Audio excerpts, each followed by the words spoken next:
प्यारे बच्चों, आज हम इंटरमीडिएट गणित में अध्याय 10 सदिश बीजगणित के अंतर्गत एक महत्वपूर्ण प्रश्न को हल करेंगे, जो कि यूपी बोर्ड एग्जाम में लगभग प्रत्येक वर्ष 2 अंकों में पूछा जाता है।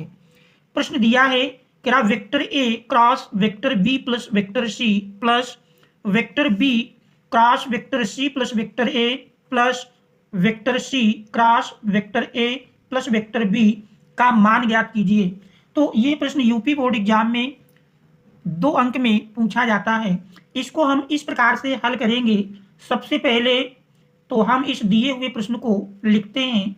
प्रश्न में दिया है vector A cross vector B plus vector C plus vector B cross vector C plus vector A plus vector C cross vector A plus vector B. आप देख रहे हैं ब्रैकेट के बाहर जो हमारा सदिश है उसका ब्रैकेट के अंदर गुणा कर देंगे।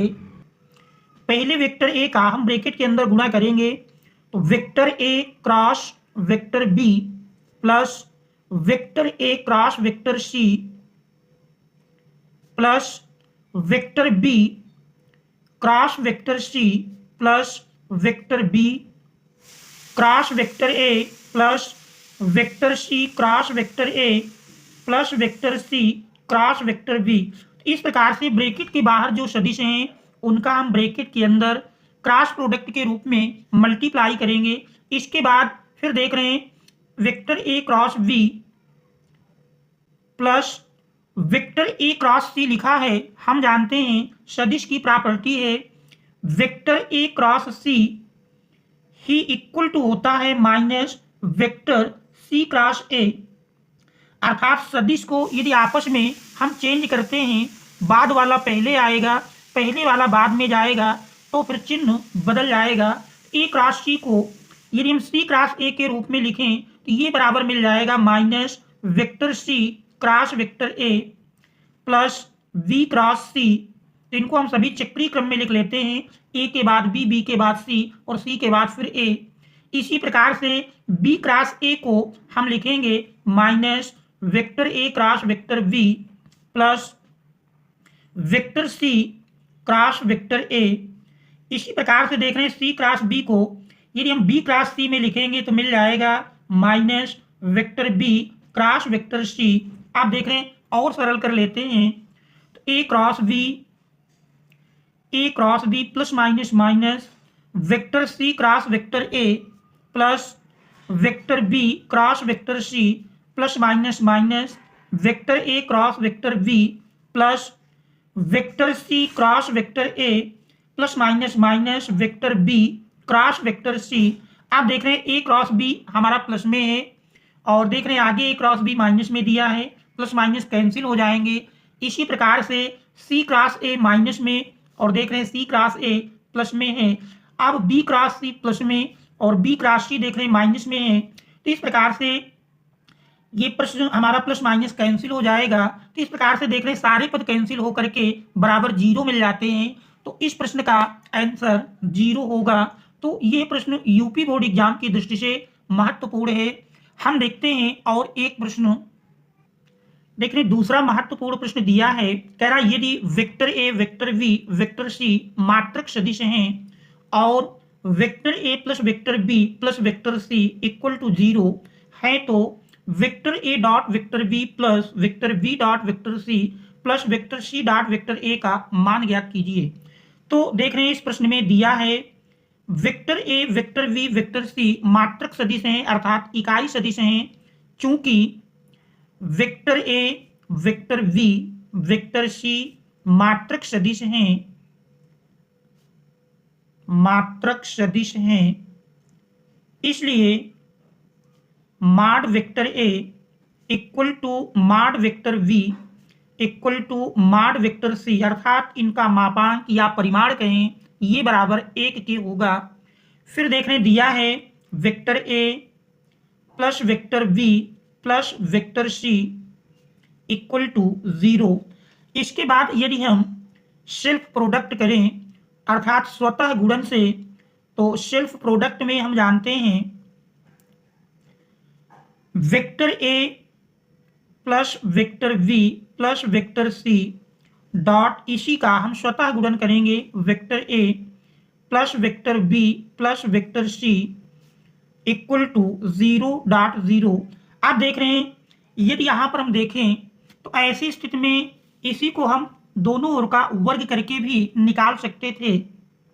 आप देख रहे हैं सेल्फ प्रोडक्ट में पहले हम ए का ए से गुणा करेंगे तो मिल जाएगा vector A dot vector A plus vector A का बी से गुणा करेंगे A dot vector B plus vector A का सी से गुणा करेंगे ए डॉट सी प्लस अब वेक्टर वी का हम दूसरे ब्रैकेट में गुणा करेंगे तो B dot vector A plus vector V dot vector V plus vector B dot vector C. अब इसके बाद वेक्टर सी का हम ब्रैकेट के अंदर गुणा करेंगे तो vector C dot vector A plus vector C dot vector V plus vector C dot vector C equal to देख रहे हैं जीरो का जीरो से गुणा जीरो मिल जाएगा। इसके बाद vector A dot vector A equal to जानते हैं वेक्टर ए का स्क्वायर मिल जाएगा प्लस वेक्टर ए तो vector A dot vector V plus A dot C equal to लिख सकते हैं सी डॉट ए, चूंकि डॉट प्रोडक्ट क्रम विनिमय नियम का पालन करता है तो ए डॉट सी बराबर सी डॉट ए होगा। इसी प्रकार vector V dot vector A को vector A dot vector B लिख सकते हैं plus vector V dot vector B का होल स्क्वायर बन जाएगा plus vector B dot vector C plus vector C dot vector A plus vector C dot vector B को लिख सकते हैं vector B dot vector C plus vector C dot vector C का square मिल जाएगा equal to 0। आप देख रहे हैं स्क्वायर वाले पदों को हम सबसे पहले लिख लेंगे और वेक्टर का स्क्वायर बराबर फार्मूला पढ़े हैं मापांक का स्क्वायर होता है तो वेक्टर ए के स्क्वायर को लिख सकते हैं माड वेक्टर ए का स्क्वायर प्लस इसी प्रकार वेक्टर बी के स्क्वायर को माड वेक्टर बी का स्क्वायर प्लस वेक्टर सी के स्क्वायर को माड वेक्टर सी का स्क्वायर प्लस देख रहे हैं ए डॉट बी की संख्या अगर देखें तो हमारा ए डॉट बी देख रहे हैं एक ये है और एक हमारा ए डॉट बी ये है। इस प्रकार से 2 वेक्टर ए डॉट बी मिल जाएंगे। इसी प्रकार से यदि देखें तो बी डॉट सी भी देख रहे हैं 2 स्थान पर है और सी डॉट ए भी 2 स्थान पर है। तो इस प्रकार से 2 कॉमन कर लें तो vector A dot vector B plus vector B dot vector C plus vector C dot vector A equal to 0। आप देख रहे हैं हमने बताया कि मापांक चूंकि vector A vector B vector C का मापांक 1 के बराबर है क्योंकि इकाई सदिश दिए हैं तो इनके स्थान पर हम 1 रख देंगे तो माड ए 1 है 1 का स्क्वायर प्लस माड बी भी 1 है प्लस माड सी भी 1 है plus 2 into vector A dot vector B plus vector B dot vector C plus vector C dot vector A equal to 0।